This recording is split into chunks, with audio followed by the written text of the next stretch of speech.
Hello and welcome to computer class. My name is Dave, and today we are talking about networking, giving a doodle board explanation of it.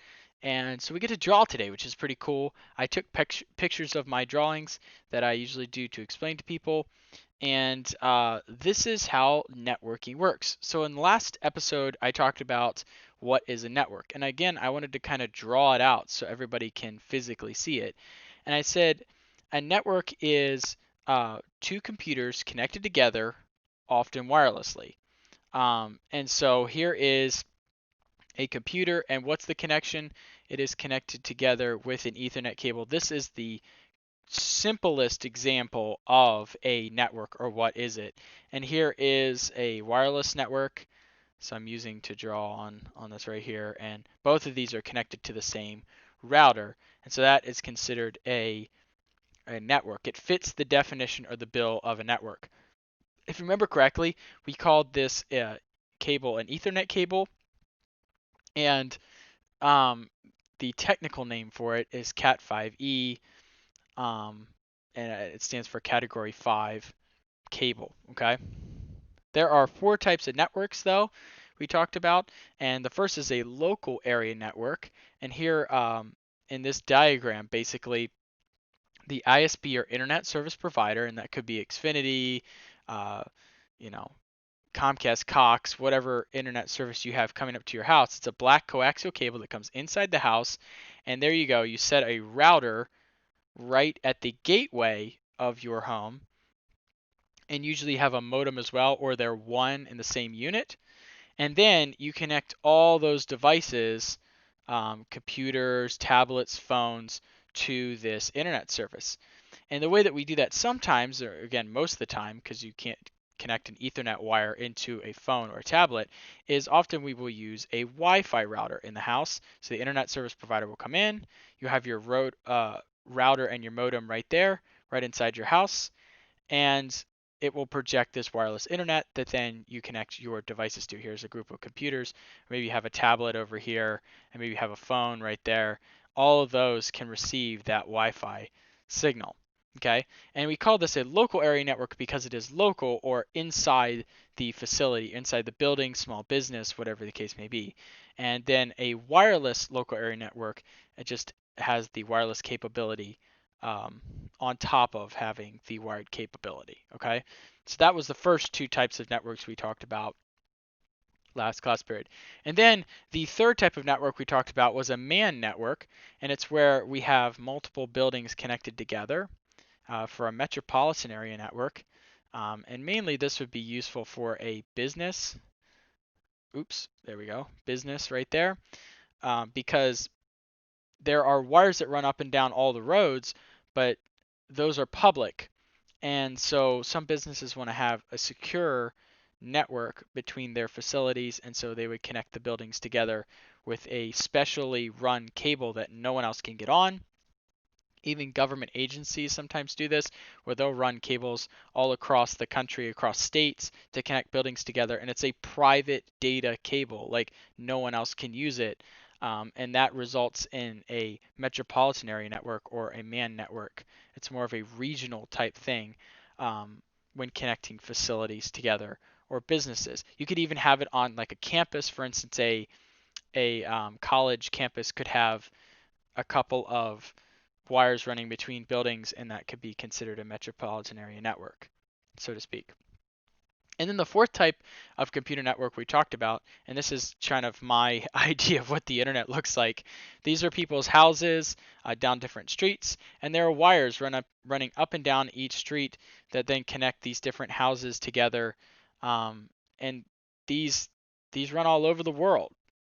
These cables. Even if you had an ocean here, it would run to another internet over here in Great Britain, for instance, or over here it would run over to um, China and India, for instance. So you can connect wide area networks together.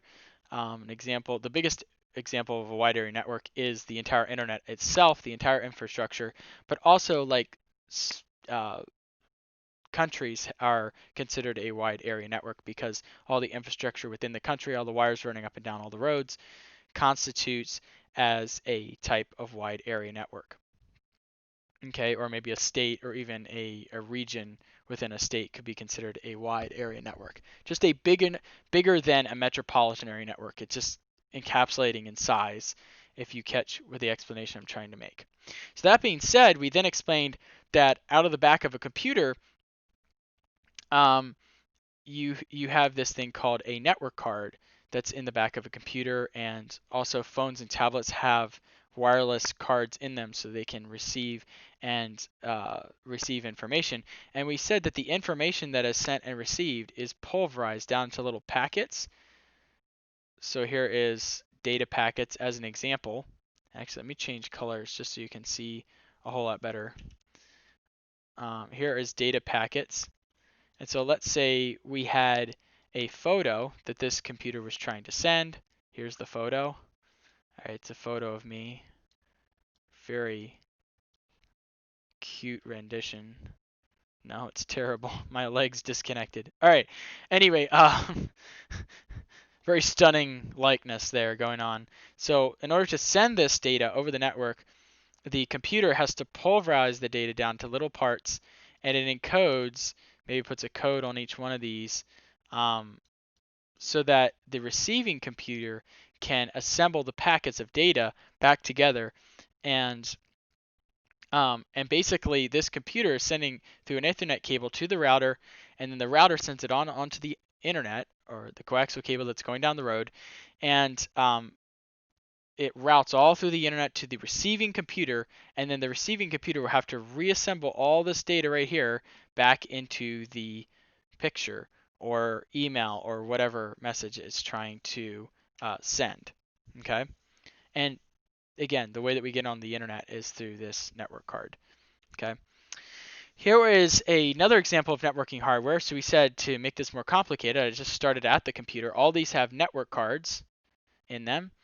And in order to connect multiple computers together on the same network, you need a switch. Because after a while, your router would run out of ports. So the cable's coming into the building, there's the router, it goes to a switch, and it splits things up. So this is a switch. And this switch knows how to route the data packets to each computer so they can assemble everything.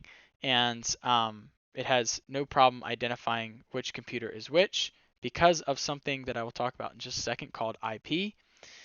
And there are also connected to these switches things called AP links or access point links, and they project wireless internet to mobile devices such as this phone or tablet. And the reason that we would use an AP link is because these devices can't physically be plugged in because they don't have a Ethernet jack on the back of them like desktop computers do. Okay, so this is kind of how average networks are laid out. You might have some more devices in here. For instance, like you might actually have something called a firewall here, um, and that would provide filtered internet to the clients on the network, or also potentially protect everybody from letting in certain traffic onto the network. So there might be another device here, a firewall. There might also be a device here called a server that's connected right in here, and it would be handing out the IP addresses on the network. So there's lots of other random networking gear that I'm not going to get into the weeds and talk about that could be connected in here. But this is basically how you might lay out a small, simple network in the networking world. Okay. And then, what is an IP address? Well, IP address stands for Internet Protocol Address. And here's an example of one, 10.100.101.50. And each one of these are sections that if we were to break them out would end up equaling zeros and ones ultimately at the end of the day. And basically it breaks down the binary into a simpler standard notation that we can assign as numbers to a computer. And these addresses are usually dynamic, meaning they change every time the computer boots up, usually, or every couple times the computer boots up. It'll get a new IP address from something called the server, which is a computer on the network that's giving services, serving up services to this computer right here. Okay, and it will give them this specific number so that other computers on the network can send data to that computer, communicate with that computer, and they can all talk to one another. And it's also how the switch is able to know which computer to send the data to that's coming in from, again, the internet over here, right? So how do we know how to send this data? We have to have a specific unique identifier for this. And the way that I best know how to describe this is you live in an address. Um, so let's just say that you lived at uh, 100 Avenue Court, right, as an example, in a city. Well, in order to send mail to that address, someone would have to write 100 Avenue Court onto, and I don't know if that's an address or not, but they'd have to write that onto a piece of paper and then send it to that. Then the mail company would know to send it to that address. The same is true with the internet world.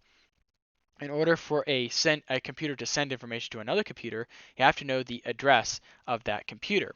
However, it's a little bit more complicated than that even. It's not quite that simple because if everybody knew the address of your computer, well, that would be very bad because hackers would be able to actually do malicious things to your devices. And so usually when people are sending information, and again, this is getting a little more into the weeds here, but when people are sending information, they are sending it to a public IP address. Okay, and so if you go onto the web, and I'm going to escape out of my PowerPoint here for just a second, and you type into Google, "What's my IP?" and press enter, you see this long string of characters right here, and this is your public IP address. And basically what a public IP address is um, it's how people get to your router. So when they send information to your computer, they send it all through the different routing computers of the internet.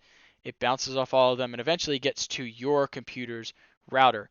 And then your router decides from there where to send the information because you have all these devices connected to your personal local area network inside the building, and it says, where do I send this information? The router decides that, and if it's for your phone, it sends it to your phone. If it's for your tablet, it sends it to your tablet. It can discern such things.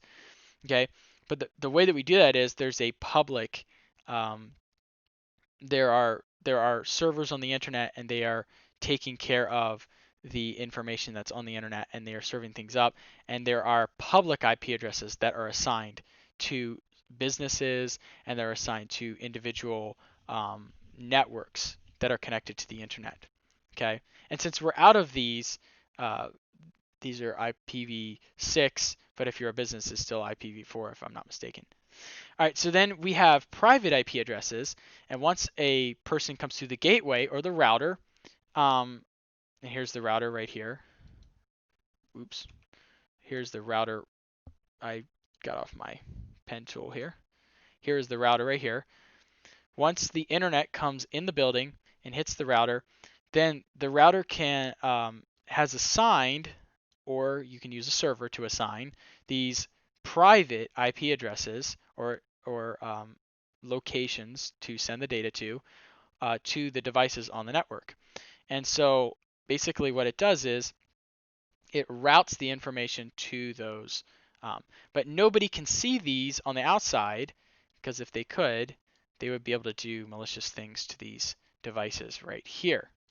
Okay, that's the important part about this. So if you want to find out your private IP address, you go to your computer, you go into the white box called Cortana, type CMD, bring it up, and do a command called ipconfig, all one word. Oops. There we go. Press enter, and you will see a whole bunch of numbers, okay, that pop up. But the one that you're probably concerned about is right here. It's the IPv4 address. See where I'm highlighting there? And I'm going to blur mine out because I don't want you to know my private IP address or public one. I'm going to blur both of them out. But this right here is the address of your computer. You could actually other computers on the network are talking to this computer based on its number. Okay, and again, it's like a house address, how other devices find things on the network. So to summarize this lesson, if I was going to get technical here, um, every network that is inside of the building is a local area network. They all have specific devices. They have network cards connected to switches, servers, firewalls, and then a router is at the gateway that connects to the ISP or internet service provider. That goes out onto the internet. Cables go up and down all the roadways um, and connect all of the different houses and businesses and everything together. And that's known as a WAN network. Okay, which could then connect to another local area network, and which has a router, switches, potentially server, different things on that network. And the way that these devices are sending information to these devices is they're using something called IP addressing, or the IP protocol, Internet Protocol. And basically, as I discussed, it's a group of numbers that are in 4 separate blocks, and it breaks down to be nothing more than zeros and ones that designate the location of where to send data to. And again, these addresses can change for these devices. If they were to shut down or boot up, that would be the IP addresses are usually dynamic. You can also assign static ones to devices so that they don't change. But normally, most devices on a network, except for the network hardware, usually keep change dynamically their IP addresses as they connect and disconnect all the time. So that's basically a summary of how networking works. Yes, it's kind of complicated, and I'm trying not to get into the weeds and discuss too much about it because this is an introductory course. But I am trying to explain also how networking as a whole works because it's important to understand how the internet and devices connect to one another to pass data. All right, so hopefully this has been a helpful lesson for you, and I will see you in the next episode.